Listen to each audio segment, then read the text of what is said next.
Good morning, it's June 19th here at 11955 Peacock Road. I just wanted to show you guys the outdoors this time. Just sit here in the morning and have your coffee. Look at this awesome view.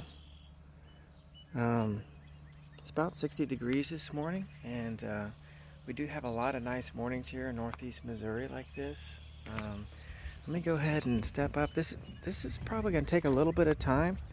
I just want to walk around the property and show you guys all that we've done here. Before I get started though, I want to grab a few raspberries.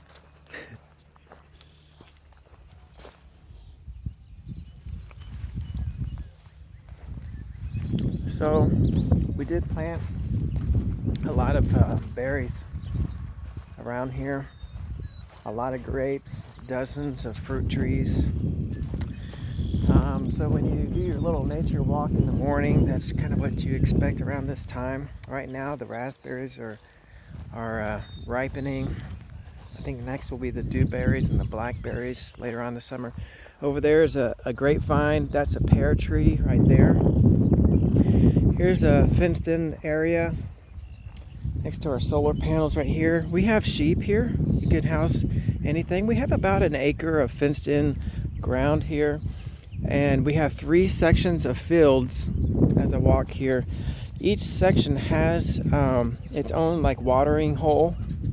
Basically, I like the idea of permaculture where you just kind of work with the lay of the land.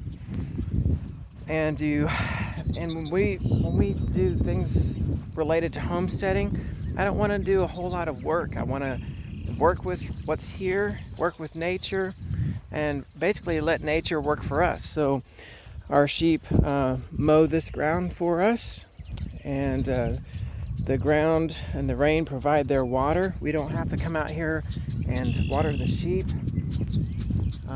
We have lots of clover here, and this little field, we have the pond here stocked with catfish and crappie. It's a nice little pond.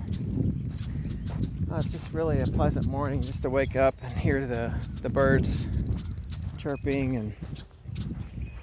And now around the dam of the pond, I'm not really sure the exact number, but I think we have about 30 wild plum trees. Some of those might be persimmon.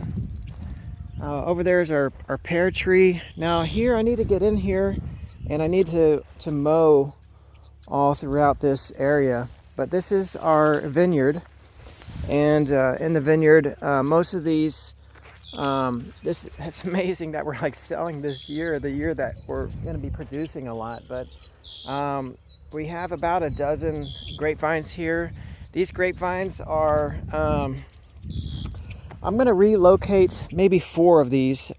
They didn't do so well on this end, and I want to find a new home for them. But the rest of these, you can't see it because there's so much grass, but these are wine grapes. I've picked various types for good wine, but you can eat them if you're not into wine. Here in this little corner of this food garden is our Dewberry Patch. The dewberries haven't set on yet. And then as we walk on here a little bit further,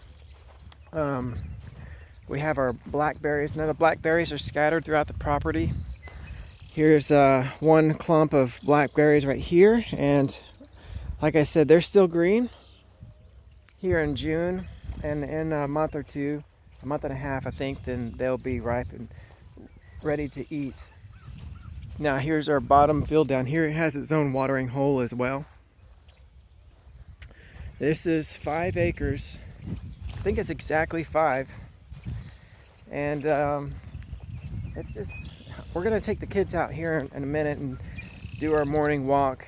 They really enjoy coming out, and as we walk around, we'll pick berries and talk and try to keep them under control. And they're running ahead. And anyway, it's a good family life out here. The closest neighbor is maybe a quarter mile away.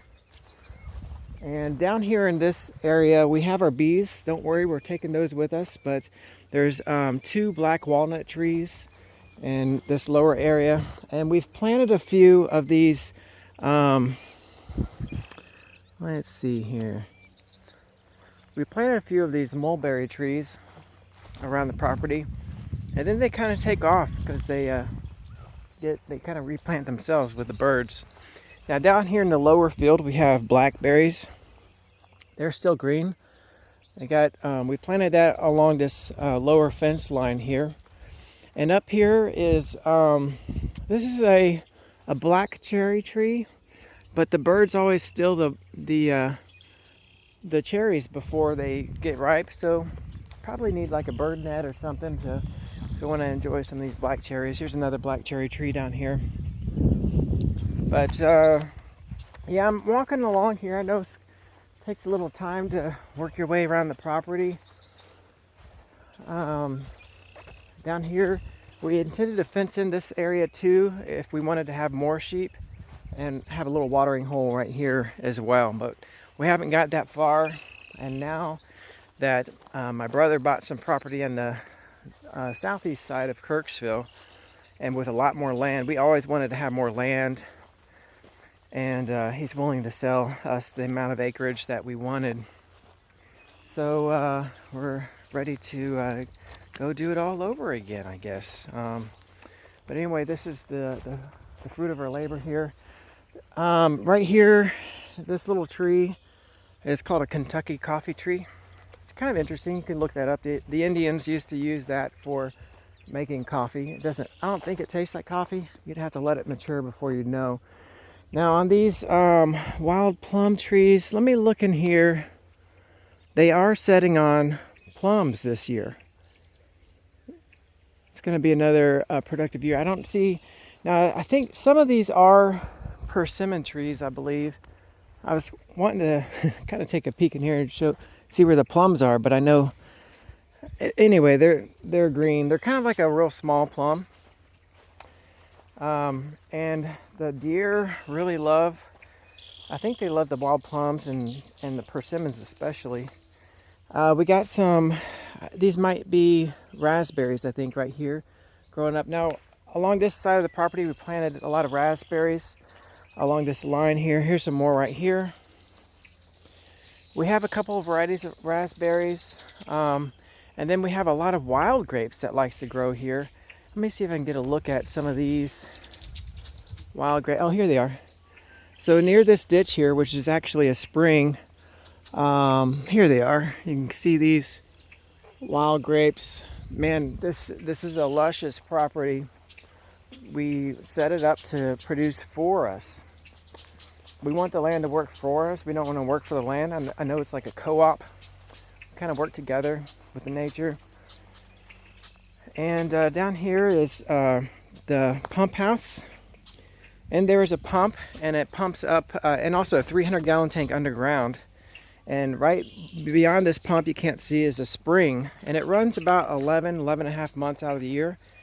Even in the middle of winter, when it's 10 degrees, there'll be water coming out of the ground here. It's really interesting. We really lucked out to get that. Here's our main producing mulberry tree. So we'll come down here with the kids, and these are actually really sweet. But this tree's loaded. And the nice thing about mulberries is they kind of produce gradually throughout the summer.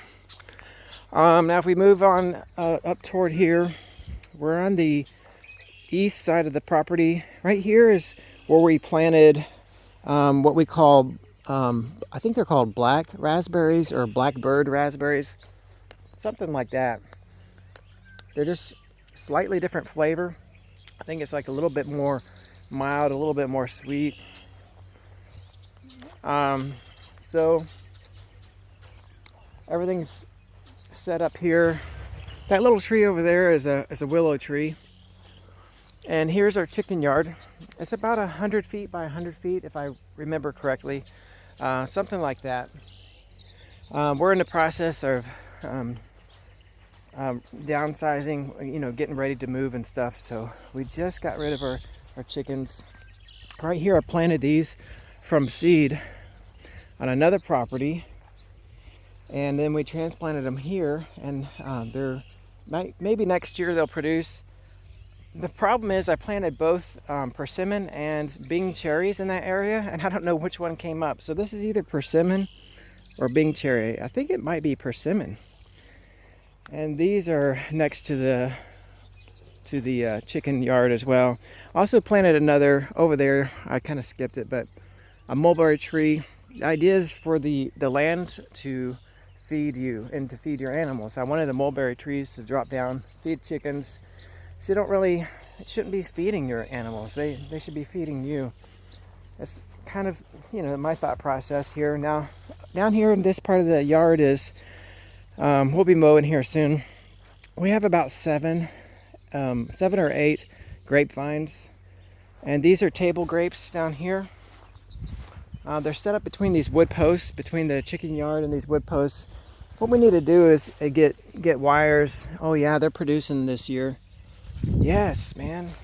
It's just like we're finally getting to this land producing for us, and then and then we're ready to move on and do it again. We just wanted more land, a lot more land. Want to have a little bit more animals. But I mean, it's amazing property.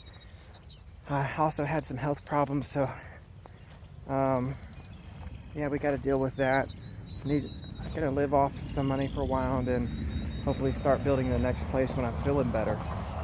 That's a wild grapevine I allowed to grow up on that pole to kind of just hide the electrical stuff. Now in here we have the greenhouse, which is grown up like ridiculous. On that wall over there you see a grapevine. There's that 1,500 gallon tank. Look at the ceiling here, guys. In this corner is the water and a timer. The ceiling support, or the cross supports here, are actually PEX piping, and it comes on a timer. So like I said, I don't like to do a lot of work if I don't have to. I don't think you should have to. So it's on a timer, and it waters itself every couple of days, or however you set the timer for. So you don't even have to water your garden, but you do need to pull your weeds. We got quite a bit of weeds. Another thing with the failing health is things kind of go, and you just don't have the stamina to do it. Look at this cabbage here. Just thankful my dad came and planted some stuff for us in here. We got, this is a fig tree right here, and this produces figs. It's actually a variety of fig that you need to have it in the greenhouse. This variety of, there's our onions down here. And we got a lot of mint growing throughout there as well. The variety of fig that needs slightly warmer climate, so it does really well in the greenhouse. So yeah, we compost our leaves and our grass on this side, use that for the garden. Now here's the Rainwater System I mentioned in the house tour video. The water comes down the gutters here into this pipe. Sediment collects down here, and then you can empty that out. There's also a relief hole here, so most of the sediment can go down there, and then it comes up here into our underground water cistern. There's a 1,000 gallon tank under here. If you look down the driveway here, there's 2 trees. They're both apple trees. The larger one is going to be producing apples for us this year. It takes time. You put a lot of work into a property, and it takes time to actually get the rewards of it. And this property is there where you're reaping the benefits of all of our labor. You got the flowers out here.